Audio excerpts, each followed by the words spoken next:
আসসালামু আলাইকুম, সবাইকে কেমন আছেন? আজকে আমাদের এই বাচ্চার প্রায় 6 দিন।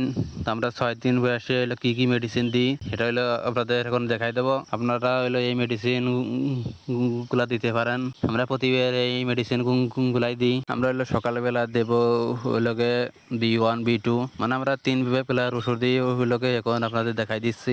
সেখানে হইলোকে দেবো B1 B2 দেবো 1 গ্রাম 1 লিটার পানিতে।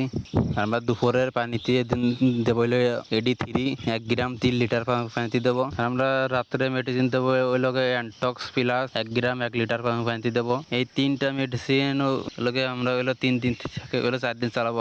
আজকে আমাদের মুরগির বয়স এখন হলো 6 দিন আজকে রানিং। আমরা ওই লগে 9 দিন বা 10 দিন বয়স তো আমাদের এটা দেবো। আমরা হলো বেশিরভাগ হলো যে কোনো মেডিসিন হলো 4 দিন দিই। 4 দিন দিলে পরে মুরগির হলো ভালো কাজ করে। আমাদের মুরগির খাবার পানি দেওয়া শেষ হয়ে গেছে। সবাই একটু কমেন্টে কেন যে আমরা যে মেডিসিনগুলো দিই হইলো 5 দিন বা 6 দিন বয়স থেকে আপনারাও সেই মেডিসিন দেন নাকি? সবাই একটু কমেন্টে কেন যে সেম হইলো মেডিসিন দেন নাকি অন্য মেডিসিন দেন, সবাই একটু কমেন্টে কেন। আর কারো যদি কিছু জানার থাকে তাহলে সবাই কমেন্ট করতে পারেন। সবাই ভালো থাকেন, আল্লাহ হাফেজ।